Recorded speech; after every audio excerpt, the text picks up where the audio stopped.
नमस्कार दोस्तों, स्वागत है आपका स्टडी फॉर सिविल सर्विसेज में। वीडियो को पूरा देखिए। कोई भी आपका फीडबैक है, कोई सजेशन है, तुरंत वीडियो में कमेंट करके जरूर बताइए। अच्छा लगे तो वीडियो लाइक जरूर कर लीजिए और ऐसे वीडियो लगातार फ्री में पाने के लिए चैनल को तुरंत सब्सक्राइब कर लीजिए और बेल आइकन को जरूर टैप कर लीजिए ताकि आगे भी सारे वीडियो आपको मिलते रहे। यूट्यूब में फॉलो करते हैं तो प्लीज ये वाला फ्री टेलीग्राम चैनल जरूर ज्वाइन कर लीजिएगा। सारे नोटिफिकेशन, सारे अपडेट यहीं पे आते हैं, ध्यान रखिएगा। स्टडी फॉर सिविल सर्विसेज का कोई भी पेड ग्रुप अगर आपको ज्वाइन करना है तो सिर्फ 856480530969606089786445 यही नंबर है हमारे, सिर्फ जहां पे कॉल या व्हाट्सएप कर सकते हैं। इंस्टाग्राम पे हमारा पेज जरूर फॉलो कर लीजिएगा, स्टडी फॉर सिविल .सर्विसेज है। ट्विटर पे हमको जरूर फॉलो कर लीजिएगा, @स्टडी फॉर सिविल्स है। नमस्कार दोस्तों, एक बार फिर से आपका बहुत बहुत स्वागत है स्टडी फॉर सिविल सर्विसेज में। और मैं एसके त्रिपाठी आज आप सभी के साथ जो हमारी daily current affairs news analysis की सीरीज है उसको यहाँ पर बाइलिंगुअल मैनर में कंटिन्यू कवर करूंगा। और ये जो आर्टिकल्स हैं जो यहाँ पर डिस्प्ले में आप देख भी पा रहे होंगे, सारे जो आपके लीडिंग न्यूज़पेपर्स हैं और जो लीडिंग गवर्नमेंट की वेबसाइट से वहां से लिए जाते हैं, फिर आप लोगों को यहाँ पर उपलब्ध कराए जाते हैं, जो आप लोगों के लिए स्पेशली फॉर सीएससी जो यूपीएससी है आपकी और उसके साथ ही जो स्टेट पीसीएस के एग्जामिनेशन है उनके लिए बहुत ही ज्यादा लाभदायी सिद्ध होगी। और ये क्वेश्चन बार बार कमेंट में देखता हूं मैं कि ये प्री के लिए है, मेंस के लिए। आप इंटीग्रेटेड अप्रोच में देखिए, मैं वहां पर यही डिकोड करता हूं डेली कि टॉपिक वही होता है ना, और उसी में से हम मेनली फोकस मेंस पे करते हैं, लेकिन फैक्चुअल चीजों को वहीं से कलेक्ट करते हैं जो हम प्रीलिम्स में देखते हैं, जो क्वेश्चन फ्रेम किए जाते हैं, ठीक है ना। तो कुछ भी अलग से तैयारी नहीं होती, प्रीलिम्स के पहले बस रिवाइज किया जाता है चीजों को, है ना। और यूपीएससी के लिए तो बिल्कुल आप कंसेप्चुअल चलेंगे, है ना, तो आपको कोई प्रॉब्लम नहीं होगी, ठीक है। इसके बाद एक और भी मैं डेली बोलता हूं आप लोगों को कि ज्यादा से ज्यादा लाइक शेयर भी करिए, ये बोलना पड़ता है क्योंकि यही हम लोग के लिए भी तो मोटिवेशन है, ठीक है। इसके बाद अगर आपने इस वीडियो में 10,000 लाइक्स का टारगेट है, अगर उसको कंप्लीट किया आपने तो आपको इसकी जो पीडीएफ है फ्री ऑफ कॉस्ट प्रोवाइड कराई जाएगी हमारे टेलीग्राम के चैनल में। उसके लिए आप हमारा जो टेलीग्राम का लिंक है वहां पर देख के उसको ज्वाइन कर लीजिएगा, ठीक है। और आगे की ओर चलेंगे, हम लोग देखेंगे किन टॉपिक्स को देखने जा रहे हैं। तो सबसे पहले बिल्कुल कंटेक्चुअल टॉपिक है ये आपका ग्लोबल डेमोक्रेसी इंडेक्स आया है। ये प्रीलिम्स का पार्ट है, इसको मेंस में हम एज अ तथ्य, एज अ फैक्ट यूज कर सकते हैं। जब भारत के संदर्भ में, है ना, कुछ लिख रहे हैं, चाहे ऐसे लिख रहे हैं चाहे आंसर राइटिंग, तो हम बता सकते हैं कि यहाँ पर भारत की ये रैंकिंग है। तो रैंकिंग के आधार पर, क्योंकि भारत सबसे बड़ा लोकतंत्र है ना, तो इसकी रैंकिंग जो है इतना नीचे क्यों है ना, ये सब जो है वहां पर कंक्लूड करने के लिए कर सकते हैं। इसमें रैंकिंग देख जाएंगे हम लोग प्रीलिम्स के पॉइंट ऑफ व्यू से, ये क्वेश्चन ज्यादा इंपॉर्टेंट है हमारे लिए, ठीक है ना। इसको जो है आप जो है पेपर 2 में रख सकते हैं, ठीक है। इसके बाद जो है एजुकेशन से रिलेटेड न्यूज है कि जो कोविड आया तो कोविड के कारण स्कूल्स वगैरह बंद हो गई, तो उसका क्या इंपैक्ट है। अब कुछ नई चीजें नहीं देखने को मिलेंगी, हम यही देखेंगे कि जो हमने आज तक पढ़ा क्या उन्हीं चीजों का एप्लीकेशन है ये, ठीक है। ये जीएस पेपर 2 में रख सकते हैं आप, ठीक है। इसके बाद इस्लामिक कॉपरेशन के बारे में बात है, जो हम लोगों ने अभी कल या परसों 1-2 दिन पहले जिस आर्टिकल में हम लोगों ने कर्नाटक के उस केस के बारे में देखा था कि हिजाब पहनने में जो समस्या, जो मुद्दा उठा था, उसके लिए इन्होंने यूएन जाके और वहां पर अपनी आवाज उठाई कि भैया भारत को जो है मुस्लिम समुदाय के जो हित हैं उनका संरक्षण करना चाहिए। तो उसके बारे में देखेंगे हम लोग, पेपर 2 में रख सकते हैं। ऑर्गेनाइजेशंस की बात है आपकी। उसके बाद स्वामित्व स्कीम है आपकी, स्वामित्व जो स्कीम है आपकी वो पहले लॉन्च की गई थी आपको, है ना, पंचायती राज दिवस के दिन 24 अप्रैल को लास्ट ईयर ही आप लोगों को पता होगा कि लॉन्च किया गया था ये आपका, है ना, वो देखेंगे हम लोग। तो ये कुछ नहीं है, जो हमारे यहाँ लैंड देखेंगे आप, लैंड रिकॉर्ड्स जो है उनको डिजिटल करना है पहली चीज, ठीक। डिजिटल करने से क्या होगा कि लैंड में डिस्प्यूट्स वगैरह भी बहुत ज्यादा है और ये केसेस जो है पुश्तों में चलते हैं, हमारे यहाँ डायलॉग भी इन चीजों का। तो उन्हीं सब समस्याओं को खत्म करने के लिए, मैपिंग करने के लिए, जब मैपिंग हो जाएगी अपनी, तो उससे क्या होगा, जिसकी जो संपत्ति है उसका अपना वहां पर प्राधिकार सुनिश्चित हो जाएगा ट्रांसपेरेंट मैनर में। दूसरी चीज, वो वहां से फिर फंड वगैरह ले सकते हैं, ऋण वगैरह ले सकते हैं एज ए कोलैटरल, उसको यूज करके। तीसरी चीज जो है यहां पर कि जब प्लानिंग वगैरह की जाएगी वहां पर गवर्नमेंट के द्वारा, तो उस प्लानिंग को जो है इजिली जो है उसको वहां पर क्या किया जा सकेगा, इंप्लीमेंट किया जा सकेगा, उसके हिसाब से प्लान्ड किया जा सकता है वहां पर। ये देखेंगे हम, थर्ड पेपर में रख सकते हैं इसको। इसके बाद बीएसएफ के बारे में चर्चा है, उसको भी देखेंगे हम लोग। इंडिया पाकिस्तान का जो वॉर था उसके बाद इसको गठित किया गया था, नाम ही है उसका बॉर्डर सिक्योरिटी फोर्स। तो पहला जो टॉपिक है हमारा, इसको जीएस पेपर 2 में रखिएगा आप, ठीक है। तो ग्लोबल जो डेमोक्रेसी आपका क्या है, इंडेक्स है 2021 का। तो कौन लॉन्च करता है ये जानना है हमको, ठीक। तो द इकोनॉमिस्ट जो आपका इंटेलिजेंस यूनिट, उसने रिलीज किया है ये रिपोर्ट किस पे, है ना, जो स्टेट ऑफ डेमोक्रेसी, लोकतंत्र की जो स्थिति है, अवस्थिति है 2021 के संदर्भ में। इसमें 165 जो है इंडिपेंडेंट कंट्रीज को और 2 जो टेरिटरीज को शामिल किया गया। ये 5 मेन आधार स्तंभों पर आधारित है। इसमें सबसे पहला क्या, चुनाव की प्रक्रिया, जो इलेक्टोरल प्रोसेस है। क्यों? क्योंकि ये आपका लोकतंत्र का सबसे आधारभूत जो है स्तंभ है। उसके बाद प्लूरलिज्म, बहुत अच्छे वर्ड्स हैं, इन सब की मीनिंग आप लोग एक 2 लाइन में लिख के बताएंगे कमेंट में, है ना। इससे पता चलेगा कि कॉन्सेप्चुअल क्लैरिटी कितनी है। और नहीं होगा तो मैं धीरे धीरे जो है उसको डिकोड कर दूंगा, लेकिन पहले आप लोग कमेंट करके बताइए। प्लूरलिज्म बहुत इंपॉर्टेंट कीवर्ड्स हैं ये सब।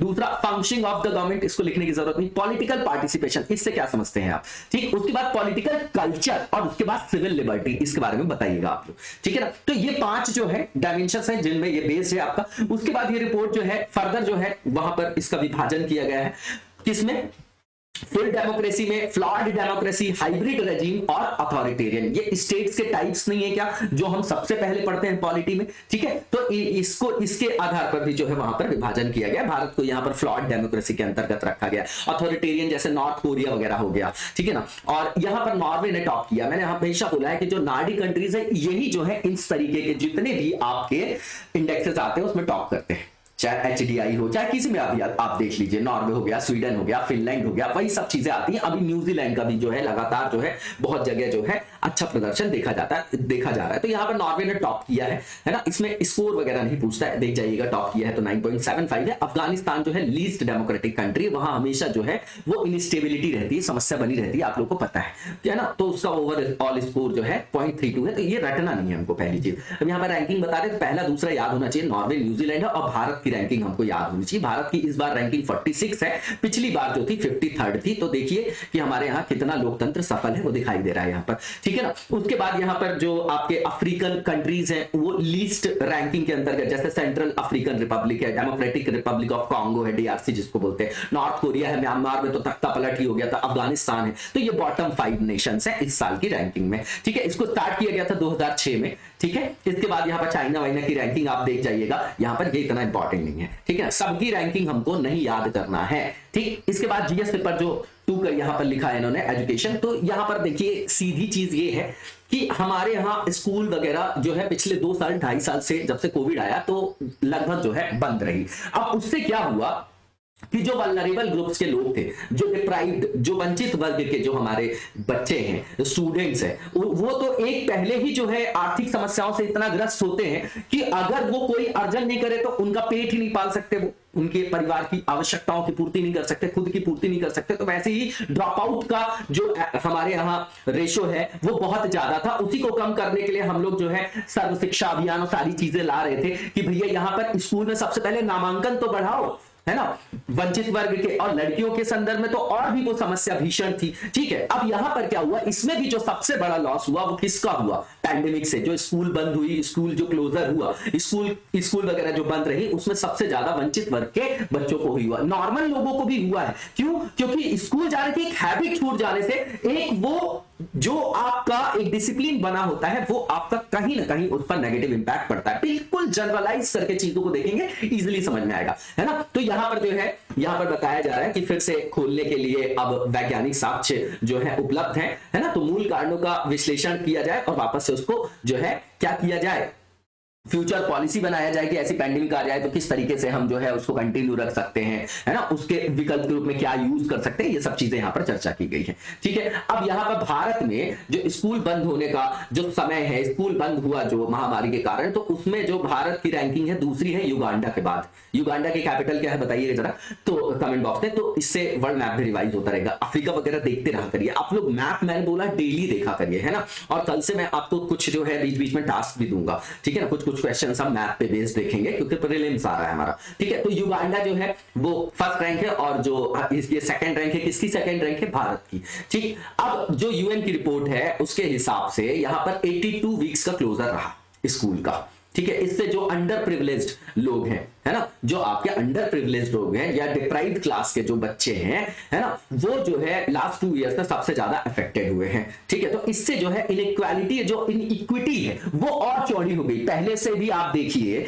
कि मेट्रो सिटी में पढ़ने वाला बच्चा और एक गांव का बच्चा, बहुत प्रॉब्लम होती है इससे, है ना, हर स्तर पे होती हो, ठीक है, मोटिवेशन है, जो मेहनत करेगा वो आगे जाएगा, ठीक है ना। शिक्षा का मतलब है विवेक का जागरण, विवेक का मतलब हमारे जीवन के लिए क्या सही है, विजडम बोलते हैं विवेक को, ठीक है ना, वो समझिएगा। तो विवेक का निर्माण करना वो शिक्षा से कहीं कहीं जुड़ा, और शिक्षा के सारे आयाम है, इसी से आपका जो है बिहेवियर, इसी से आपकी पर्सनैलिटी, सोशल बिहेवियर कैसी है, कॉग्निटिव स्किल्स, ये सब इसी से जुड़ा हुआ है। अल्टीमेटली आपके व्यक्तित्व निर्माण, क्षमता निर्माण का जो आधारभूत स्तंभ है वो है आपका शिक्षा। लेकिन अब हम शिक्षा को सिर्फ मॉनेटरी टर्म्स में देखते हैं कि आपका पैकेज कितना है, क्यों, क्योंकि ये इंपैक्ट है आपकी किस इकोनॉमी का, कैपिटलिस्ट अप्रोच का, है ना, कि हर चीज को जो है हम आर्थिक आयाम में तौलते हैं, है ना, कि भैया इसका पैकेज 20 लाख रुपए, ये ठीक है, वो आदमी पजेरों पे उतरा, अब वो क्या करता है, कैसे पैसा कमाया, उससे मतलब नहीं, वो उतरा, वो आदमी अच्छा ही होगा, जो रिक्शे से आया जो गरीब है वो खराब ही होगा। ये इस चीज को ना बायस होकर मत सोचिएगा, ये सच्चाई है और ट्रुथ को हमको एक्सेप्ट करना आना चाहिए, ठीक है ना, ये इंटरव्यू में दिख जाता है, ठीक है ना। इसके बाद यहां पर जो आगे देखेंगे हम लोग कि यहां पर रूट कॉज क्या है, स्कूल क्लोजर इतने दिन क्यों रहा भारत में, तो मिस इन्फॉर्मेशन। एक तो हमारे यहां आप देखेंगे एक बहुत बड़ी मीडिया की भूमिका,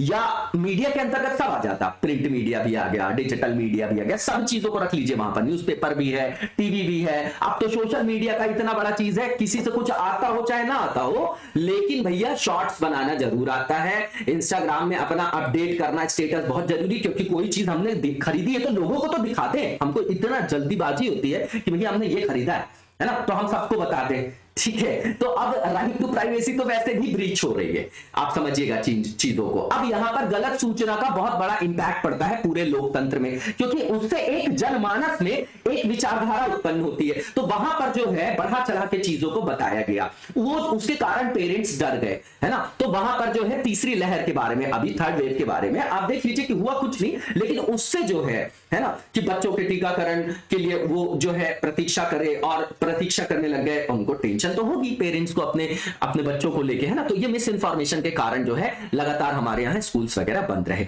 अब इसके बाद यहाँ पर दूसरा जो टॉप यहाँ पर पॉइंट है, ये भी इंपॉर्टेंट है, समझिएगा। यहाँ पर उन लोगों की विचारधारा जो प्रभुत्वकारी अवस्था में है हमारे समाज में, उनकी विचारधारा को थोपा गया, किनके ऊपर, जो ये आपके प्रिविलेज्ड पेरेंट्स हैं, विशेषाधिकार प्राप्त माता पिता हैं, है ना, और उनको जो है वो खुद जो है वो प्रोक्लेम्ड जो है सेल्फ प्रोक्लेम्ड रिप्रेजेंटेटिव बने हुए कि हम भैया हितों का संरक्षण करने के लिए बोल रहे हैं, और इनकी विचारधारा को वंचित वर्ग के लोगों पर, उनके अभिभावकों पर थोपा गया। दूसरा पॉइंट। तीसरा चीज यहां पर यह बताया जा रहा है कि जो आपका देखिए यहां पर जो महामारी के जो आपके वैज्ञानिक प्रमाण थे, है ना, उनको नजरअंदाज किया गया। गरीब और जो आपके मध्यम वर्ग के लोग हैं, जो वंचित वर्ग के लोग हैं, उनके माता पिता जो अभिभावक हैं, उनकी राय को काफी हद तक जो है नजरअंदाज किया गया, है ना। और टीवी वगैरह से इन चीजों को और ज्यादा क्या किया गया, सनसनीखेज बनाने का तो है ही हमारे यहाँ। देख लीजिए कोई भी न्यूज आ जाए, बस देखिए आप, उससे ये मतलब नहीं है कि वो न्यूज सूचना का कितना बड़ा महत्व है कि आप देख लीजिए कि वर्नाकुलर प्रेस एक्ट क्यों लाया गया था, अखबार क्यों लिखे जाते थे, मुंशी प्रेमचंद जी लोग ने इतनी जो है रचनाएं क्यों की, निराला जी ने इतना कुछ क्यों लिखा, क्या क्यों लिखा है साहित्य में। साहित्य की तरह नहीं है, वो हमारे सिस्टम की प्रॉब्लम है कि हमको जब स्कूल में पढ़ाया जाता है तो हम इरिटेट हो जाते कि यार हम कहां तक कविता और संदर्भ प्रसंग व्याख्या और विशेष लिखते रहे, है ना, तो नंबर के लिए लिखते हैं हम, ऐसा हम समझते नहीं है। अगर स्वतंत्रता, एक क्वेश्चन का आंसर लिख के दिखाइएगा आप लोग थोड़ा सा, स्वतंत्रता आंदोलन में हमारे नेशनल जो फ्रीडम, हमारा जो मूवमेंट था, ठीक है, नेशनल मूवमेंट जो था हमारा फ्रीडम को लेके, उसमें विभिन्न वर्गों की भागीदारी और उसमें साहित्यकारों की भूमिका जरूर ऐड करके लिखेगा, थोड़ा नया डायमेंशन लगेगा, और सब तरीके से बांट के कि किस किस वर्ग ने जो है वहां पर अपनी जो है भूमिका, सारे वर्गों की भूमिका लिख के दिखाएगा। वर्ड लिमिट की टेंशन मत लीजिए, 100 में लिखना है, 150 में लिखना है, 200 में लिखना है, जितने में हो पाए उससे लिखिए। पहले आप लिखना चालू करिए एक एक क्वेश्चन, उसके बाद जब हमारी लिखने की प्रैक्टिस हो जाएगी तो हम उसको अपने हिसाब से किसी भी टॉपिक को 20 शब्दों में भी लिखा जा सकता है, 2000 शब्दों में, ये हमारा तरीका होता है। हमारे पास कंटेंट कितना है, बस उसको यूज करना होता है, ठीक है ना, किस तरीके से हम वहां पर प्रेजेंटेशन का खेल है पूरा वो। इसके बाद यहां पर जो है सरकार ने इस तरीके की मिस इन्फॉर्मेशन में बताया गया कि कोई जो है मतलब जो उचित वहां पर उनको वहां पर अनुक्रिया करना चाहिए था, जो एक्शन लेना चाहिए था वो नहीं लिया उन्होंने, ठीक है ना, ये बताया जा रहा है, ठीक है, और उन्होंने फिर नागरिकों से जो है इंटरेक्शन भी नहीं किया, है ना, कि जो है वहां पर ट्रस्ट बिल्ड किया जा सके जो आपके डरे हुए सिटीजन्स हैं, ये बताया जा रहा है यहां पर। ठीक है, और यहां पर बोला जा रहा है कि बंद होने के बाद भी स्कूल उसको खोले जाने की आवश्यकता पर कोई चर्चा नहीं हुई, किसी योजना पर चर्चा नहीं हुई। ये नॉर्मल सा पॉइंट है, ये इतना इंपॉर्टेंट नहीं। इसके बाद यहां पर बताया जा रहा है जो आगे कि इसके प्रभाव क्या है। प्रभाव अपने से आप लिख सकते हैं, इसको देखने की जरूरत नहीं है आपको।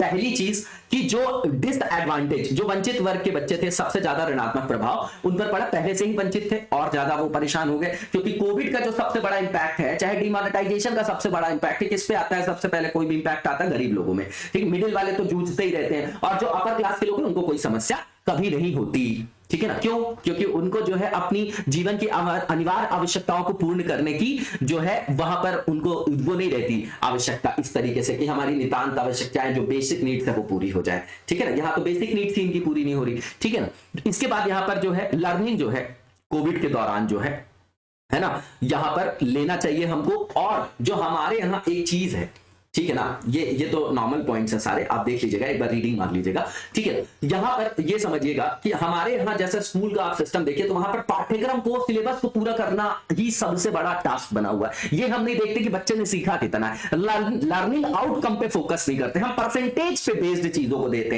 हैं। इसलिए आप देख लीजिए कि आपके यहां अगर कोई छोटा सा छोटा एग्जाम भी निकलता है ना, तो उसमें पीएचडी होल्डर भी जाके डाल देते हैं क्या फॉर्म, क्यों डाल देते हैं उसको? क्या अंडर अनएम्प्लॉयमेंट नहीं बोलते? बताइएगा जरा, ये मैं सही बोल रहा हूं कि नहीं इकोनॉमिक्स के टर्म्स पे। ठीक है ना, इसके बाद यहां पर बताया जा रहा है कि माता पिता को भी ऐसा लगा कि ये जो लॉस हो रहा है ये ऑनलाइन या एक्स्ट्रा क्लासेस को लेके ऑनलाइन प्लेटफॉर्म से जो है इसकी जो है क्षतिपूर्ति की जा सकती है ना। इसके प्रभाव बताए जा रहे हैं। अब 2023 जो 22-23 का बजट है, आपका बजट क्या होता है? एस्टिमेटेड होता है। ठीक, तो 22-23 के लिए जो बजट है उसमें एक्नॉलेज किया गया कि जो भी ये लॉस हुआ है पैंडेमिक के कारण, तो गवर्नमेंट ने प्रपोज किया है क्या, जो प्रधानमंत्री ई विद्या स्कीम है, 1 क्लास 1 टीवी चैनल प्रोग्राम। अच्छा है, इनिशिएटिव तो बढ़िया है। इसमें 12 चैनल्स को जो है एक्सपेंड किया जाएगा और टोटल जो है इसमें 200 चैनल्स हैं। ठीक है, तो इसमें जो है आपका ये इंपार्ट करेगा सप्लीमेंट्री टीचिंग को, नॉर्मल सी चीज है। ठीक है, ठीक है, इसके बाद यहां पर बताया जा रहा है कि जो एक सर्वे यहां पर किया गया, ऑनलाइन और ऑफलाइन लर्निंग सर्वे भारत के अंतर्गत, उसमें जो निष्कर्ष निकल के आया कि टीवी बेस्ड जो एजुकेशनल, जो भी एजुकेशन से रिलेटेड प्रोग्राम है वो कंप्लीटली इनइफेक्टिव है। हमको कभी इस तरीके के जो है बिल्कुल एक्सट्रीम वर्ड्स का यूज नहीं करना है ना, कंप्लीटली। तो बताया जाएगा कि जो है इसका जो है उत्पादकता जो है वो बहुत कम है, प्रभाव उत्पादकता जो है वो लगभग नगण्य है, ऐसे शब्द का प्रयोग किया जाता है आंसर में। ठीक, इसके बाद यहां पर जो है फिर खोलने के महत्व बता रहे हैं। तो सीधी बात है भैया कि फ्रांस को आप देखिए, अब ये वर्ल्ड से जो है इंटरनेशनल लेवल पे एक एग्जांपल ले लिया उन्होंने और उसको कोट करके यहां पर बता रहे हैं। अब यहां पर देखिएगा क्या बताने जा रहे हैं ये, तो एक इंटरनेशनल मतलब एस्पेक्ट पे इन्होंने एग्जांपल उठा लिया कि फ्रांस में जो है जो आपका मैंडेटरी स्कूल है वो स्टार्ट हो जाता है, जिसको स्टार्टिंग एज थी उसको कम कर दिया गया 6 साल से 3 साल। देखिए इसके आपके साइड इफेक्ट भी है और इंपैक्ट भी है। 3 साल के बच्चा बहुत ज्यादा बैग भर के, आजकल के छोटे छोटे बच्चों को देखिए तो पूरा बैग भरा रहता है, उनके वेट से ज्यादा जो है बेचारों को उतना बर्डन दे दिया जाता है, उससे भी कहीं कहीं ऋणात्मक प्रभाव पड़ता है। इतना प्रेशर मत डालिए कि शिक्षा बोरिंग लगने लग जाए, उसको बताना है कि भैया शिक्षा इसलिए दी जा रही है, आप प्रेशर लेके नहीं, आप सीखो। जैसे खेलने में मजा आता है वैसे पढ़ने में भी मजा आता है।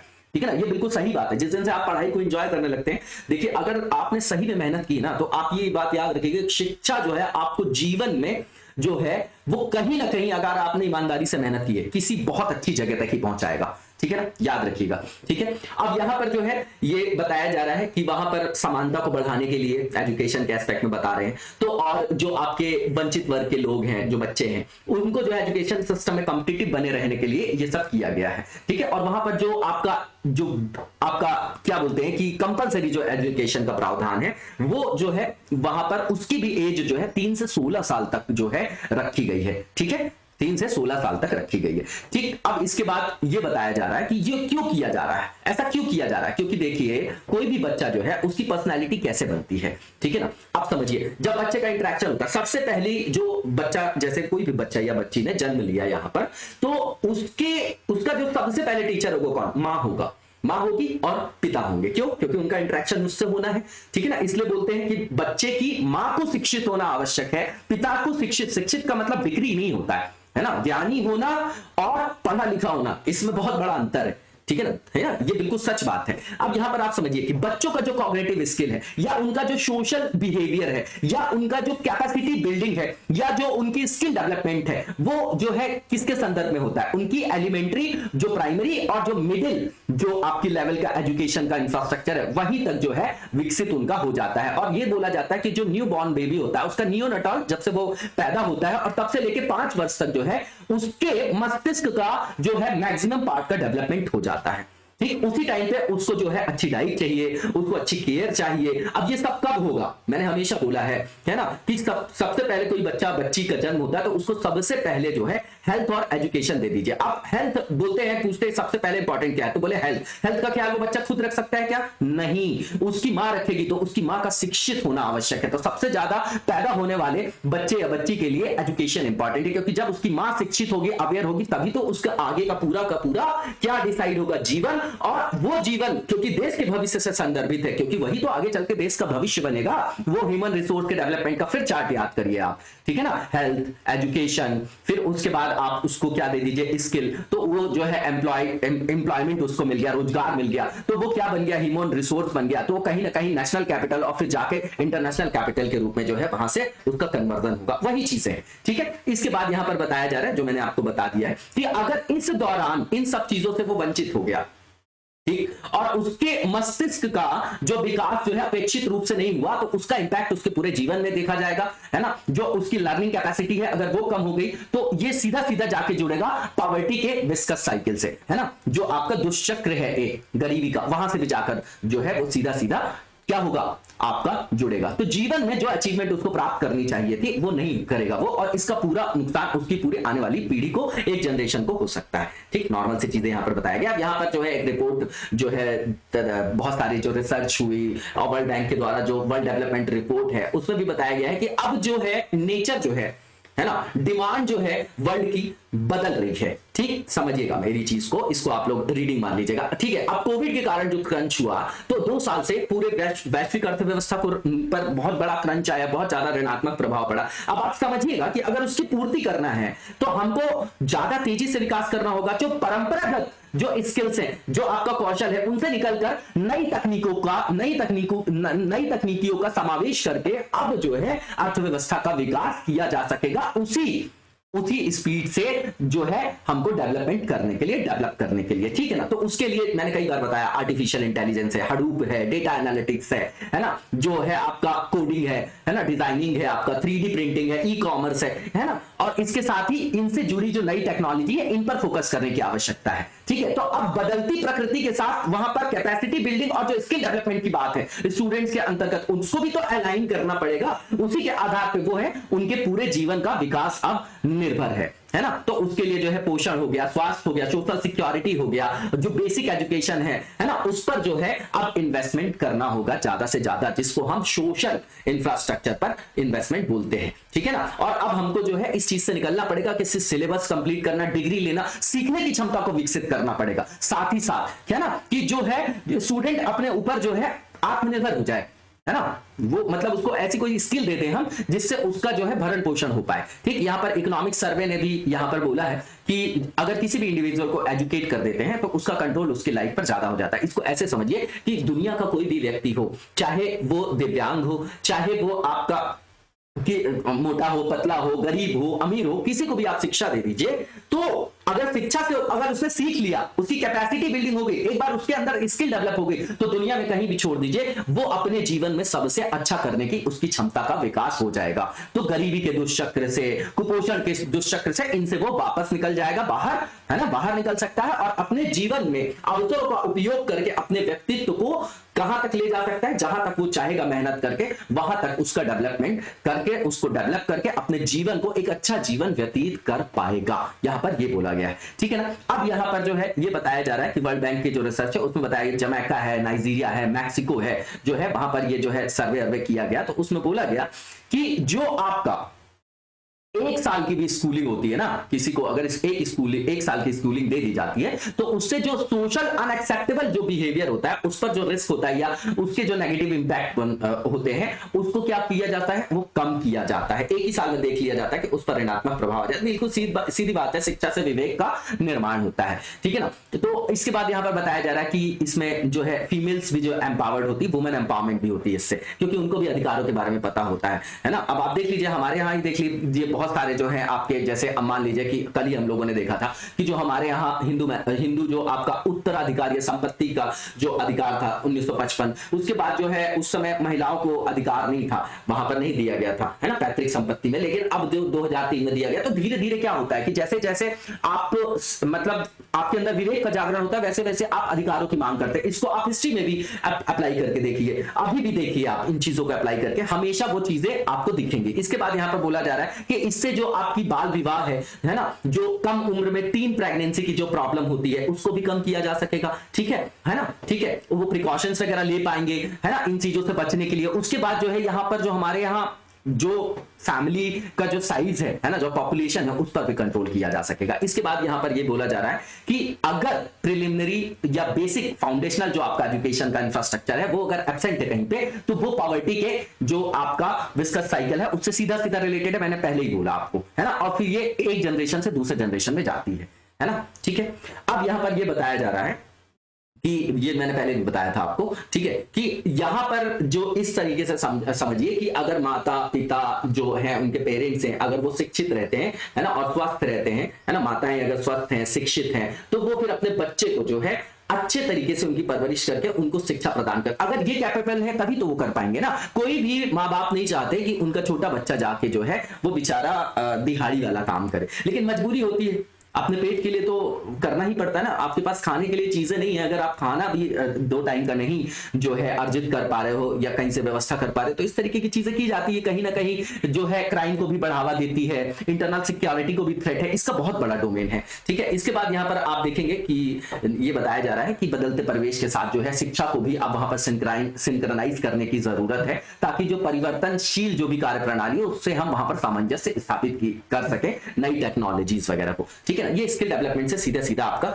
रिलेटेड है। नई टेक्नोलॉजी को किस तरीके से सीखा जाए, किस तरीके से अवेयरनेस लाई जाए। अब आगे का रास्ता यहां पर बताया जा रहा है कि अब हमको जो है फुल कैपेसिटी के साथ जो है स्टार्ट करनी है फंक्शनिंग, है ना, स्कूल्स की, ठीक है। और यहां पर बोला जा रहा है कि जो पॉसिबल ये होगा, तो ये स्ट्रक्चर्ड अप्रोच पेरी के द्वारा पहले प्रिपेयर करो, एंगेज करो, री इमेजिन करो, इनोवेट करो, स्लोगन्स तो आ ही जाते हैं हमारे पास। तो ये प्रिपेयर करने का मतलब ये है कि अब जो है आवश्यक आप नियोजन करें, ठीक है, और वहां पर जो है एक प्लान बनाएं कि अगर मान लीजिए कोविड-19 तरीके की जैसी कोई पैंडेमिक आ जाती तो किस तरीके से हम उससे निपटेंगे, पहली चीज, ठीक है। फिर उन डिसीजन को लेके, है ना, उसको डिसेंट्रलाइज्ड मैनर में इंप्लीमेंट करना है, जैसे ब्लॉक लेवल पे, डिस्ट्रिक्ट लेवल पे, नॉर्मल सी चीज है। इंगेज करने की बात यहाँ पर जो स्टेक होल्डर्स हैं, सबसे पहले स्टूडेंट आ गए, उसके बाद पेरेंट्स आ गए, आपके टीचर्स आ गए, कम्युनिटी के मेंबर्स आ गए, है ना, पीपल्स का पार्टिसिपेशन, स्कूल हो गया, पब्लिक हेल्थ एक्सपर्ट्स हो गए, लोकल गवर्नमेंट हो गई, सारी गवर्नमेंट को ले लीजिए वहां पर, ठीक है ना। तो सबको जो है वहां पर अवेयरनेस के लिए काम करना चाहिए, उनके बीच में भी अवेयरनेस होनी चाहिए और इंपॉर्टेंस पता होना चाहिए उनको एजुकेशन का, ठीक है ना, ताकि वो होलिस्टिक जो आपका चाइल्ड डेवलपमेंट का एक जो आपका कंसेप्ट है उसको वो मोबिलाइज कर सके, उसको जो है वो वहां पर मूर्त रूप में जो है वहां पर विकास दिखा सके, ठीक, नॉर्मल से चीज है। इसके बाद यहां पर देखेंगे कि अगर किस तरीके के, अगर इनके पास आपकी स्टेक होल्डर जितने भी ये अगर अवेयर होंगे तो कोई भी मिस इन्फॉर्मेशन होगी तो वो फिर उससे जो है भटकेंगे नहीं, ठीक है। इसके बाद यहां पर री इमेजिन की बात की जा रही है, ठीक है, नॉर्मल सी चीजें हैं ये आपकी, ठीक है।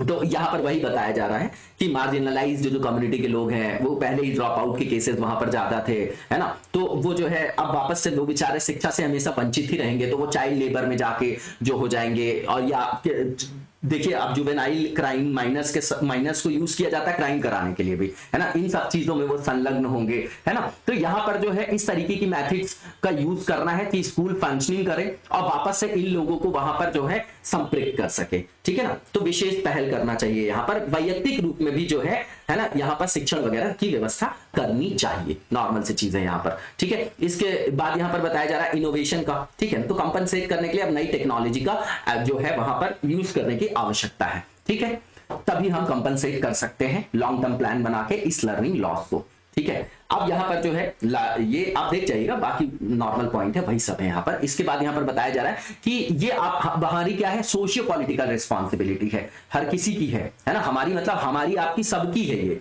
है ना, रिस्पॉन्सिबिलिटी सिर्फ गवर्नमेंट के करने से नहीं होता है, ठीक है ना। अब यहाँ पर बताया जा रहा है कि ये जो है आपका इतना ज्यादा आवश्यक आयाम है आपका कि इस पे जो है अर्जेंट एक्शन लेने की आवश्यकता है, ठीक है। अब यहां पर जो है नेक्स्ट जो हमारा आर्टिकल है इस्लामिक कॉपरेशन को लेकर, बिल्कुल नॉर्मल से है। यहां पर इंडिया ने क्रिटिसाइज किया है कम्युनल माइंडसेट को, जो आपका ऑर्गेनाइजेशन है इस्लामिक कॉपरेशन, है ना, जिसको बोला जाता है, जिसने रिमार्क किया है ऑन हिजाब रो, है ना, जो हमारे यहाँ अभी मैटर हुआ था, अभी उसको हम लोगों ने कवर भी किया था। आप समझिएगा यहाँ पर कि जो आपका ऑर्गेनाइजेशन ऑफ इस्लामिक कॉपरेशन है उसको, है ना, उसने जो है यूएन में और ह्यूमन राइट्स काउंसिल को बोला, वहां पर आग्रह किया कि भैया भारत में, है ना, जो आपके मुस्लिम स्टूडेंट्स हैं, जो मुस्लिम कम्युनिटी हैं, उनके लिए नेसेसरी आप स्टेप्स लो और उनका जो भी आपका मतलब वहां पर जो हित है उनको संरक्षित किया जाए, क्योंकि वो ये रिप्रेजेंट करते हैं कि वो इनके बहुत बड़े क्या है शुभचिंतक हैं, ठीक है। तो इसी के लिए जो है क्या किया गया, भारत ने उसको क्या किया, वहां पर क्रिटिसाइज किया है, नॉर्मल से चीज है यहाँ पर, इस चीज को देखिएगा, ठीक है ना। तो अब यहाँ पर जो है, यहाँ पर इस्लामिक कॉपरेशन के बारे में जानना जरूरी है, तो एक चीज आ गई है, एक स्टेटमेंट है बस। तो इसका जो है आपका अब इस्लामिक कॉपरेशन नाम से ही समझ में आ रहा है ये, है ना, पहले इसको इस्लामिक कॉन्फ्रेंस बोला जाता था। ऑफिशियली जो है इसकी स्थापना 1972 में हुई, ठीक है, और इसको जो है सबसे पहले इंटरनेशनल ऑर्गेनाइजेशन के रूप में जो रखा गया था, स्थापित किया गया था तो 25 सितंबर 1969 में, ठीक है ना। 57 इसके मेंबर स्टेट्स हैं, 4 कंटिनेंट से फैले हुए हैं। इसका जो सऊदी अरब जेद्दा जो है वहां पर हेडक्वार्टर है, ठीक है। और इसमें जो डेलीगेशन है ये आपका परमानेंट, इसका जो डेलीगेशन है ये किसके डेलीगेट से परमानेंट, तो यूएन में भी है भैया और यूरोपियन यूनियन में भी है। इसका ऑफिशियल लैंग्वेज जो है अरेबिक भी है, इंग्लिश भी है, फ्रेंच भी है, ठीक है। और ये क्या करता है, तो पूरे विश्व भर में जो मुस्लिम आपकी कम्युनिटी है उनके हितों का संरक्षण करता है ना, उनके जो हित है उनको संरक्षित करने के लिए ऐसा बोला जाता है, ठीक है ना। और ये जो प्रमोट करता है अंतरराष्ट्रीय शांति को और हार्मनी को विश्व में, है ये। और इसके बाद ये है कि इंडिया इसका मेंबर नहीं, क्योंकि पाकिस्तान जो है उसको उसका अपोज करता है, ठीक है। इंडिया में जो है सेकंड लार्जेस्ट रिलीजन है जो आपका, है ना, इस्लाम, हिंदुइज्म के बाद। यहाँ पर जो पॉपुलेशन का आप देखेंगे इनका जो आपका रिप्रेजेंटेशन, तो टोटल जो हमारी पॉपुलेशन 14.6% बोला जा रहा है, ठीक है ना। फिर ठीक है, इसके बाद यहाँ पर देखेंगे कि जो हमारे विभाजन वगैरह हुआ तो उसके कारण कई सारे जो है ऐतिहासिक कारण है जिससे हमारे यहाँ आज भी जो है संघर्ष बना हुआ है। इसका पॉलिटिकल रीजन भी है, ठीक है ना। इसका पॉलिटिकल, हम इतना पढ़ने लिखने के बाद हमारे अंदर अगर विवेक का जागरण नहीं हुआ कि धर्म है क्या, चीजों को समझिएगा। कोई भी विश्व का धर्म हो, उसका जो कोर पार्ट है ना वो ह्यूमैनिटी है। आउटर पार्ट में हम आचरण को रखते हैं, जिसमें कोई चर्च जाता है, कोई मंदिर जाता है, कोई मस्जिद जाता है तो सब मनुष्य ना भाई। किसी का नीला खून हो तो माना जाए, लाल के अलावा किसका है ना। ये बहुत बड़ा तर्क है। लेकिन इतनी आज हम बोल रहे हैं कि आर्टिफिशियल इंटेलिजेंस, हम जाएंगे मंगल, हम जाएंगे चंदा मामा के पास, लेकिन हमको ये नहीं पता कि ये जो धर्म है इसके नाम पे राजनीति होती है और हम जाके उसी पे वोट देते हैं, क्योंकि हम खुद बटे हुए। फिर हम बोलते हैं सरकार खराब है, नेता खराब है। अरे कोई खराब नहीं, हमारी सोच खराब है। हम वैयक्तिक संदर्भ में हर व्यक्ति अपने अंदर सुधार कर ले, व्यक्तियों का योग ही समाज कहलाता है और उसी समाज के विकास से देश का विकास होता है। सब कनेक्टेड है चीजें यहाँ पर, ठीक है। अब यहां पर बोला जा रहा है कि ओआईसी जो है आपका, ये हमारे लिए बहुत इंपॉर्टेंट ऑर्गेनाइजेशन है, हमारी एनर्जी सिक्योरिटी को पूरा करने के लिए, एनर्जी जो रिक्वायरमेंट है उसको पूरा करने के लिए, समझिएगा आप बात को, ठीक है। अब यहां पर जो लिखा जा रहा है, क्या बोला जा रहा है यहां पर कि ये क्रूशियल आपका क्या है, ऑर्गेनाइजेशन है। अब यहां पर जो चीजें लिखी गई हैं आप लोग देख लीजिएगा यहां पर, ठीक है ना। अब यहां पर जो है पाकिस्तान जो है यहां पर अपोज करता है कि भारत को मेंबरशिप नहीं मिलनी चाहिए, इसलिए भारत इसका मेंबर भी नहीं। कई सारी जो जो ओआईसी है उसको क्रिटिसाइज भी किया जाता है कई सारी मुस्लिम्स के द्वारा, है ना, कि बोलते हैं कि इसका रियल एंगेजमेंट जो है वो बहुत कम है, ठीक है ना। और जो भी मुस्लिम कंट्रीज में जो आपका क्राइसिस होता है उसके सॉल्यूशन भी जो है ये यथोचित रूप से वहां पर समाधान भी उपलब्ध नहीं करा पाते हैं, ठीक है। इसका जो प्रोग्रेस हुआ सोशल और एकेडमिक टर्म्स पे, पर पॉलिटिकली जो टर्म्स है, पॉलिटिकल जो एस्पेक्ट है उसमें कोई प्रोग्रेस नहीं हुआ है। तो ये नॉर्मल सी चीज है, कोई याद करने की आवश्यकता बिल्कुल नहीं है। इस पर कोई स्वतंत्र क्वेश्चन जो है एक पूरा क्वेश्चन मेंस में कभी नहीं बन सकता। प्रीलिम्स में जो है आपका बनेगा भी तो स्टेटमेंट में आएगा नॉर्मल सा, आप इसमें जो 2-4 फैक्ट रख सकते हैं अपने पास। इसके बाद स्वामित्व स्कीम की बात है, नॉर्मल सा चीज है, डिजिटल मैपिंग करनी है विलेजर्स की, है ना, विलेज की मतलब जो गांव है उसमें संपत्ति का जो है वहां पर डिजिटल मैप, पहले खसरा निकल माने जाओ तो भैया वहां पर अगर कोई गया एग्जाम निकाल के तो वो इतने बड़े हवा में होता है कि सैलरी चाहे 15,000 रुपए, लेकिन कोई भी आए तो 10, 50, 100, 500 रुपए नहीं छोड़ना, ये यथार्थ है। करप्शन इतना पीक पे है, नॉर्मल आदमी जो बेचारे गांव के लोग नहीं पढ़े लिखे गए हैं, साहब साहब करते खड़े रहते हैं बेचारे, है ना, अब वो साहब हैं, वो बने हैं क्योंकि हम सिविल सर्विस करने जा रहे हैं, लेकिन हमारी मेंटालिटी है कि एक बार बन जाएंगे ना तो देख लेंगे सबको राजा, लेकिन हम तैयारी किसकी करते, सीना ठोक के बताते सिविल सर्विसेज है। इन सब चीजों को देखिए कि जो हम बोलते हैं और जो हम वास्तव में हैं, क्या इसमें विरोधाभास नहीं है? इससे क्या व्यक्तित्व में जो है आपका विघटन नहीं होता? सोशियोलॉजी में पूरा का पूरा एक टॉपिक नहीं है ये जो ये मैं चीजें सोचने के लिए बोलता हूं ना, ये इसमें बस आप सोचना चालू करिए, एक बार ब्रेन स्टॉर्मिंग चालू हो जाती है ना तो आंसर राइटिंग में शब्द अपने आप आते हैं, है ना, फ्रेमिंग अच्छी होती है। ठीक है, तो इसके बाद यहां पर बताया जा रहा है कि प्रिपेयर किया जा रहा है डिजिटल मैप 6 लाख गांवों में, है ना, और पैन इंडिया इसको जो है 3D मैप्स वगैरह भी प्रिपेयर किया जा रहा है 100 सिटीज के लिए। नॉर्मल सी चीज है, स्वामित्व जो है आपकी स्कीम जो है ना, ये पायलट की जा रही है, मतलब पायलट प्रोजेक्ट जैसे देखते हैं ना आपकी सबसे एक्सपेरिमेंटल एस्पेक्ट है आपका, तो पंचायती राज मिनिस्ट्री ने इसको स्वामित्व बोला है ना, ये ऑनगोइंग स्कीम है और भी इसमें जो है मिनिस्ट्रीज का इन्वॉल्वमेंट है, आगे देखेंगे हम लोग। तो ये जो है आपका स्वामित्व का फुल फॉर्म लिखा है survey of villages and mapping with improvised technology in village areas. ये लॉन्च किया गया कब? प्राइम मिनिस्टर के द्वारा, हमारे मोदी जी के द्वारा कब लॉन्च किया गया? ये 24 अप्रैल 2020 को पंचायती राज दिवस के दिन। नॉर्मल सी चीज है। अब ये हेल्प करेगा, क्या हेल्प करेगा बताइए जरा? तो सीधी बात है, मैपिंग हो जाएगी, तो कोई भी वहां पर अगर योजना को लॉन्च करना हमको तो उसमें हेल्प करेगा हमारी, नॉर्मल सी चीज है, बिल्कुल ठीक है यहां पर। ठीक है, अब यहां पर यह भी बोला जा रहा है कि अब जो अपडेटेड गाइडलाइंस है उसके आधार पर जो अप्रूवल लेना पड़ता था पहले होस्ट मिनिस्ट्री थे, अब वो नहीं लेना पड़ेगा। नॉर्मल जो कंपनीज वगैरह वहां पर काम करने जा रही है वो मैप बना देंगी, ठीक है ना, उसके लिए यूज करेंगे ड्रोन वगैरह का, और जो आपका एप्लीकेशन जीआईएस वगैरह उसका भी यूज करेंगे, जैसे मैपिंग के लिए, लोकेशन के लिए, है ना। इसके बाद करंट इंफॉर्मेशन जो है यहाँ पर जो बताई जा रही स्वामित्व पोर्टल के द्वारा, तो बताया जा रहा है कि इतनी जगह में अभी जो है ये कर दिया गया है प्रॉपर्टी कार्ड वर्ड, इसको रटने की जरूरत नहीं, आप लोग देख जाइएगा इसको। अब इस स्कीम में बताया जा रहा है कि ज्वाइंट एफर्ट है किसका किसका, मिनिस्ट्रीज का नाम याद रख सकते हैं। ये क्वेश्चन जो है एक स्टेटमेंट पूछा जा सकता है इसमें, तो मिनिस्ट्री ऑफ पंचायती राज है, स्टेट पंचायती राज डिपार्टमेंट है, स्टेट का रेवेन्यू डिपार्टमेंट है और सर्वे ऑफ इंडिया है। ठीक है, अब यहां पर मैपिंग जो है बोला जा रहा है अगले 4 वर्षों में, मतलब अगले 2 वर्ष बचे हैं, 2020 से 24 के लिए है, 22 तो लगी गया, आप देखिए कब तक कंप्लीट हो जाता है। तो ये क्या कहीं ना कहीं ई गवर्नेंस से रिलेटेड नहीं है, ट्रांसपेरेंसी को एंश्योर नहीं कर रही है, ऐसे हमको यूज करना है एग्जांपल में, ठीक है ना। ऑब्जेक्टिव क्या है? तो एक्यूरेट लैंड रिकॉर्ड हो जाएंगे। अब बहुत सारा लैंड रिकॉर्ड जो है नहीं होता है, तो लोग वहां क्लेम करते हैं लैंड डिस्प्यूट्स बहुत ज्यादा है। हमारे यहाँ ये जो केसेस चलते हैं तो बोला जाता है कि पुश्तों तक चलते हैं, डायलॉग है, ठीक है, ठीक। तो प्रॉपर्टी रिलेटेड डिस्प्यूट को कम किया जा सकेगा इससे, है ना, जो ट्रांसपेरेंट मैनर में लैंड रिकॉर्ड, तो जो उसका असली मालिक है, जो उसका असली प्राधिकार रखता है, अधिकार रखता है, वो उसका उपभोग कर पाएगा, है ना। तो ये फाइनेंशियल स्टेबिलिटी लाएगा। कैसे? कि जो प्रॉपर्टी है उसको फाइनेंशियल एसेट के रूप में जो है यूज करके वो क्रेडिट वगैरह की सुविधा को वहां से कैटलाइज कर सकते हैं, मोबिलाइज कर सकते हैं, लोन वगैरह ले सकते हैं। इसके बाद यहां पर जो है प्रॉपर्टी टैक्स का जो कलेक्शन है वो भी बढ़ेगा, है ना। उससे जो है किसका अर्जन होगा? वो डायरेक्टली कौन लेगा? ग्राम पंचायत। तो जो थर्ड टीयर में जो ग्राम पंचायत के पास जो सीधा सीधा एक सबसे बड़ा प्रॉब्लम फंडिंग का है, उस प्रॉब्लम को हम एड्रेस कर पाएंगे। इसके बाद जो है वो कहीं ना कहीं राज्य का जो आपका राजकोष है उस पर आप क्या करेगा? उसको बढ़ाएगा, है ना, वहां पर जो है पॉजिटिव इंपैक्ट देगा। इसके बाद यहां पर बताया जा रहा है कि ये सर्वे इंफ्रास्ट्रक्चर और जो जीआईएस का यूज किया जाएगा, ठीक है ना। तो इससे जो है कोई भी डिपार्टमेंट अगर कोई योजना बना रही है तो उसको यूज कर सकती है, ठीक, नॉर्मल सी चीज है। अब इस पर यहां पे ये बोला जा रहा है कि जीआईएस का यूज करके फिर जो बेटर जो आपकी डेवलपमेंट प्लान वगैरह है उसको भी एग्जीक्यूट और इंप्लीमेंट किया जा सकेगा। बेनिफिट्स क्या है? फिर वही बात है, प्रॉपर्टी राइट्स, जो सही में उस प्रॉपर्टी का जो मालिक है उसको वहां पर उसके अधिकार जो है संरक्षित किए जाएंगे, प्रॉपर्टी राइट्स को जो है एक्सेस कर सकेंगे लोग ट्रांसपेरेंट मैनर में। इससे सोशियो इकोनॉमिक स्टैंडर्ड बढ़ेगा, किसका? वल्नरेबल पॉपुलेशंस का,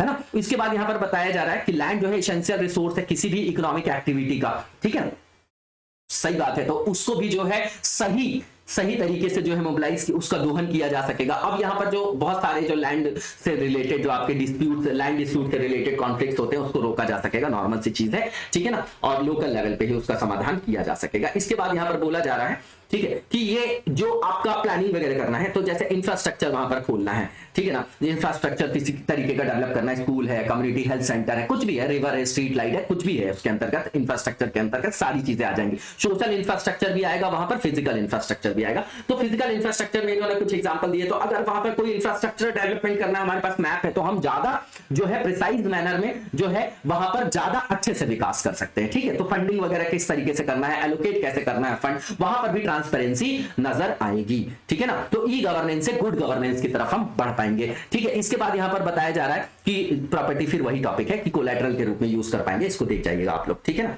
अब जो है आगे यहां पर लिखा गया है कि ये एक कदम है, किस तरफ, एक और अगला कदम है, बढ़ता हुआ कदम है, किस तरफ, ग्राम स्वराज की अवधारणा को मूर्त रूप देने के लिए, ठीक है, जो गांधी जी का कंसेप्ट है, उसके अलावा रूरल इंडिया को भी आत्मनिर्भर बनाने के लिए। बीएसएफ के बारे में लास्ट आर्टिकल है आज का ये। तो यहां पर बताया जा रहा है कि जो आपका नॉर्मल सी चीज है, अब ये जो है समाचार क्यों न्यूज में था, ये नॉर्मल सी चीज है, ये मत आप जो है परेशान होइएगा इसमें रखने के लिए। बीएसएफ के बारे में जानकारी आवश्यक है यहाँ पे कि ये किस तरीके की फोर्स है। तो भैया बॉर्डर में गार्ड करने के लिए आपकी फोर्स है ना, सीमा सुरक्षा बल बोला ही जाता है। कहां पर, पाकिस्तान और बांग्लादेश के साथ जो हमारी लगी हुई सीमा है वहां पर, ठीक है। और ये आपकी सीएपीएफ के अंतर्गत आती है, जो आपका सेंट्रल आर्म पुलिस फोर्स है, ठीक है ना। इसको जो बनाया गया था, कब बनाया गया था, 1 दिसंबर 1965 को भारत पाकिस्तान वॉर के दौरान, ठीक है ना। 62 में हमने चाइना से बहुत बड़ा दंश झेला था, फिर से ये युद्ध हो जाता है, लगातार युद्ध होते चले जाते हैं, तो इसका बहुत बड़ा प्रभाव हमारे ऊपर पड़ता है ना। तभी उस समय जय जवान जय किसान ये सब आप लोग देख रहे हैं, क्योंकि हम हरित क्रांति का फेस चल रहा है, उस समय हम खाद्यान्न तक में आत्मनिर्भर नहीं है और इतने सारे युद्ध का दंश झेल लेते हैं। तो भारत की स्थिति बड़ी गंभीर थी उस टाइम पे। फिर पॉलिटिकल इनस्टेबिलिटी का भी दौर आएगा, कब, जब नेहरू जी का जो है निधन हो जाएगा, है ना, ये वो दौर चल रहा है, ठीक।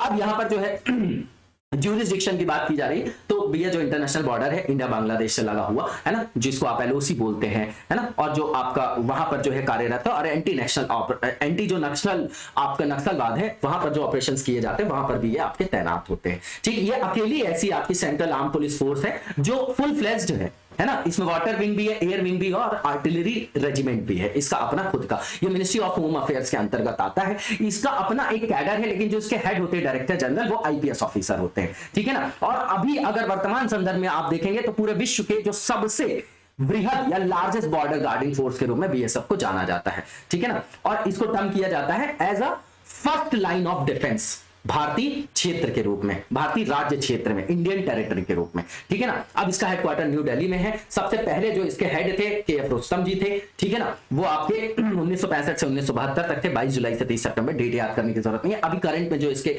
डायरेक्टर जनरल है मिस्टर पंकज सिंह है ना। ये कभी यूपीएससी नहीं पूछेगा, लेकिन स्टेट पीएससी से पूछा जा सकता है। अब याद तो होना ही चाहिए हमको। मोटो इसका ड्यूटी अनटू डेथ है। ऑब्जेक्टिव क्या होगा, तो पीस टाइम के दौरान बॉर्डर को गार्ड करना, सिक्योरिटी को इंश्योर करना, प्रिवेंट करना कि ट्रांस बॉर्डर किसी तरीके के इनलीगल या क्राइम वगैरह, इनलीगल एक्टिविटीज या जो है क्राइम्स वगैरह ना हो रहे हो, है ना, जो ट्रांस बॉर्डर होते हैं आपके।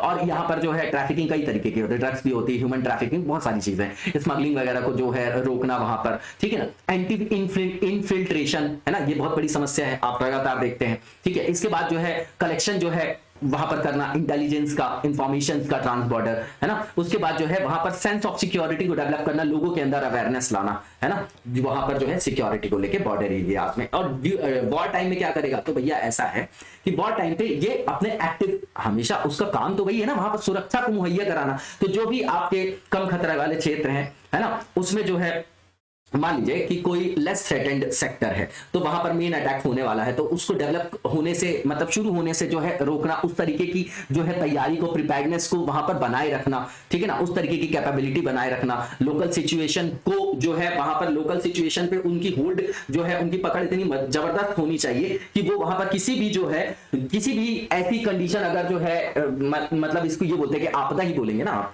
एक तरीके से, अनएक्सपेक्टेड अगर कोई वहां पर सिचुएशन डेवलप हो जाती है तो उसको वो हैंडल कर सके। उसके बाद प्रोटेक्शन करते हैं ये आपके वाइटल इंस्टॉलेशंस को, ठीक है ना। इसके बाद यहां पर बोला जा रहा है कि यहां पर लिमिटेड एग्रेसिव एक्शन लेते हैं ये, ठीक है ना। यहां पर अगेंस्ट पैरामिलिट्री और irregular forces of the enemy, जो भी आपकी शत्रुओं की जो फोर्स वगैरह होती है। ये भारत जो है लोकतांत्रिक देश है, इसलिए इस तरीके की हम पहले आक्रमण नहीं करेंगे, ये सब हमारे आईआर का पॉलिसी है। लेकिन अगर कोई किया है तो हम अपने बचाव में फिर वहां पर जवाब देंगे, ठीक है ना। तो वही यहां पर बताया गया, नॉर्मल सी चीजें, ये पॉइंट्स देख जाइएगा आप लोग, ठीक है ना। यहां पर जो गार्ड करेंगे ये किसको, प्रिजनर्स को, जो आपके वॉर वगैरह के दौरान होते हैं, युद्ध बंदियों की रखवाली करना, जो आपके रिफ्यूजीज हैं उनको असिस्टेंस देना, है ना। यहां पर जो है ये सब चीजें लिखी गई हैं। मेंटेनेंस देखना, वहां पे मेंटेन करना लॉ ऑर्डर को। अब इसमें तो कौन सा पॉइंट नया है बताइए जरा आप, है ना। नॉर्मल सी चीज है, आप इसको एक बार रीडिंग मान लीजिएगा, बहुत ज्यादा इंपॉर्टेंट नहीं है। इसके बाद जो है यहां पर नेक्स्ट जो हमारा मतलब सेगमेंट है वो यहाँ पर एमसीक्यू से रिलेटेड। सबसे पहले यहाँ पर नाविक के बारे में चर्चा है, जो आपका रीजनल हमारा नेविगेशन सैटेलाइट सिस्टम है इंडियन, ठीक है ना। इसके बारे में गलत विकल्प का चयन करना। पहला ये डेवलप किया गया इसरो के द्वारा, बिल्कुल ठीक है। इसरो की स्थापना कब की गई थी बताइएगा जरा। ये जो है इसके, ये आपका रीजनल, जैसे जीपीएस हम यूज करते हैं ना, किसका है वो, जीपीएस यूएस का है, ठीक है ना। ग्लोनास किसका है बताइएगा, है ना। और किसके किसके जो आपके इस तरीके के आपके जीपीएस सिस्टम है, नेविगेशन सैटेलाइट है, और देशों के उनके क्या नाम है कमेंट बॉक्स में बताइएगा। तो ये आपका ग्लोबल नेविगेशन सिस्टम नहीं है, रीजनल है, भारत में डेवलप किया है, ठीक है ना। अब इसको जो है वाइडली जो आपका यूज किया जाता है, जैसे जीपीएस में उसमें 24 सैटेलाइट्स है, लेकिन आईआरएनएसएस में 8 सैटेलाइट्स है, बिल्कुल ठीक है। ये भी तीनों स्टेटमेंट सही है। लास्ट वन जो लिखा हुआ है कि इसका जो कॉन्स्टलेशन है, इसका जो मतलब नेमिंग किया गया बाद में नाविक के रूप में किया गया, ठीक है ना। तो ये जो है बिल्कुल ठीक है, चारों के चारों स्टेटमेंट। और यहां पर बोला जा रहा है कि कौन सा जो है आपका सही है, ठीक है। तो यहां पर जो है आपका सारे के सारे सही हैं, ठीक है ना। और ऊपर वाले में जो पूछा गया था, देखिए अच्छा ये पहला ही क्वेश्चन है, ठीक है ना। इसके बाद जो नेक्स्ट क्वेश्चन है हमारा, इसे पूछा क्या गया था, एक सेकंड, इसमें पूछा गया था कि गलत कौन सा है आपका, ठीक है ना। तो गलत कोई भी नहीं है, सबके सब सही है, ध्यान दीजिएगा। यहां पर रॉन्ग वन पूछा गया था। इस तरीके की गलती कभी हो भी जाए तो आप लोग थोड़ा सा अपने से जो है वहां पे देख लिया करिए, क्योंकि मैं सारी चीजों को डिकोड कर देता हूं यहां पर, ठीक है ना। तो पूछा गया है कि गलत कौन सा है, तो कोई भी गलत नहीं है, क्योंकि सारे सही हैं, तो नन ऑफ द अबव हो जाएगा। इसके बाद जो नेक्स्ट क्वेश्चन है हमारा, इससे पूछा जा रहा है कि आईएनएस विक्रांत के बारे में स्टेटमेंट है, बताना कौन सा ट्रू है। तो यहां पर पहला लिखा गया कि इसको बिल्ड किया गया कोचिन शिपयार्ड लिमिटेड, बिल्कुल ठीक है। ये पहला आपका ऐसा आपका क्या है, विमान वाहक आपका पोत है ना, भारत में डिजाइन किया गया, और आपका इस तरीके का कैरियर मतलब फर्स्ट एयरक्राफ्ट कैरियर वाला डिजाइन किया गया, बिल्ड किया गया भारत में, ऐसा पहला है ये आपका, बिल्कुल ठीक है। दोनों के दोनों स्टेटमेंट बिल्कुल ठीक है और सही ही पूछा जा रहा था, तो इसका आंसर आपका ए हो जाएगा। इसी के साथ आज की वीडियो को यहीं पर विराम देंगे, नेक्स्ट वीडियो में कंटिन्यू करेंगे, तब तक लगातार जबरदस्त तरीके से पढ़ते रहिए। Thank you so much, best of luck.